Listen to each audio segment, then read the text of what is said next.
Alors il y a peu d'avancées ou de gains significatifs sur le terrain en Ukraine, en tout cas en ce qui concerne la ligne de front. En revanche, il y a des actions à forte portée médiatique et à fort pouvoir déstabilisant que révèlent le gouvernement et l'état-major. C'est Volodymyr Zelensky qui nous en parle dans son point presse hier. Écoutez. Je remercie tous ceux qui ont contribué à la destruction du navire russe au chantier naval de Kerch. Il s'agit d'une réduction significative d'une source supplémentaire de terreur russe contre l'Ukraine. Alors, Nivine Potros nous a rejoint. Bonjour à vous, Nivine. De quoi parle-t-il exactement, le président ukrainien ? Alors, Volodymyr Zelensky fait référence à une frappe ukrainienne qui a eu lieu samedi dans la ville de Kerch en Crimée et plus précisément au chantier naval de Zaliv. Alors, cette frappe, la voici, regardez bien, ça se passe très rapidement. On voit tout simplement un missile qui va frapper un navire qui est donc amarré dans ce chantier naval. Une première explosion et puis quelques secondes plus tard, une seconde explosion qui est probablement l'impact d'un second missile. Les dégâts sont extrêmement impressionnants. Regardez cette image, on le voit, ce bateau est totalement défiguré. La coque a été sévèrement endommagée, tout comme la tourelle qui est située à l'arrière, l'antenne du bateau également. Il faudra probablement de très nombreux mois pour pouvoir le réparer, un coup très dur pour la marine russe, car ce navire, il n'était même pas encore entré en service. Il devait l'être dans les toutes prochaines semaines. Pour l'instant, il était seulement à l'essai en mer Noire, puisque les travaux de construction de ce navire ont été lancés en 2021. Alors, ce navire, avant la frappe, le voici. Il s'agit d'un porte-missile baptisé Asgold de classe Karakourt, il mesure 67 mètres de long.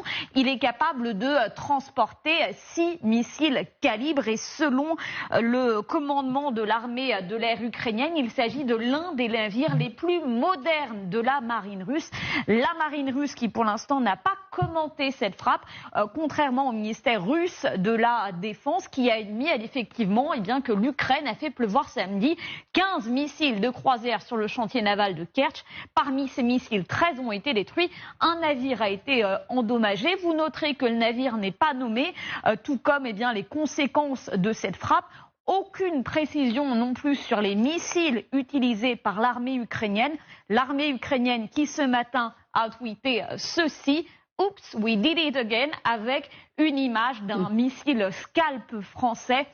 Un missile qui a donc été utilisé pour atteindre ce navire. Alors, théoriquement, les Scalp français ont une portée de 250 km. Or, quand on regarde une carte, la ville de Kerch est située à environ 300 km de Zaporijjia, à 250 km des premières lignes ukrainiennes, ce qui évidemment interroge sur le lieu d'où a été tiré ce missile français. En tout cas, ce qui est sûr, c'est que la cible n'a pas été choisie au hasard. C'est ce que dit l'ISW qui précise que le chantier naval de Zaliv est le plus grand d'Europe de l'Est. C'est aussi probablement le principal centre de réparation de la flotte russe en mer Noire depuis la frappe contre le port de Sébastopol le 13 septembre dernier. Effectivement, ces dernières semaines, la flotte russe en mer Noire a subi de très nombreuses attaques. Regardez cette liste non exhaustive. Ça a commencé en juillet avec la frappe contre le pont de Kerch et puis plusieurs ports qui ont été tour à tour attaqués. On se souvient évidemment de la destruction d'un navire de débarquement et d'un sous-marin qui était en cale sèche dans le port de Sébastopol. Le 22 septembre dernier, c'était le quartier général de la flotte russe en mer Noire qui avait été attaqué. Évidemment, cette frappe, elle a une forte valeur symbolique, puisqu'on rappelle que la flotte russe en mer Noire, c'est le joyau de l'armée russe, tandis que les Ukrainiens, eux, ne possèdent aucun navire de guerre. Frappe donc symbolique, mais également stratégique, puisqu'on se souvient que l'hiver dernier, c'était depuis la mer Noire qu'avait été tiré un certain nombre de missiles contre les infrastructures électriques en Ukraine. C'est donc pour éviter un deuxième hiver dans le noir que les Ukrainiens s'en prennent désormais à cette flotte russe en mer Noire. Merci beaucoup, Nivine, pour toutes ces précisions.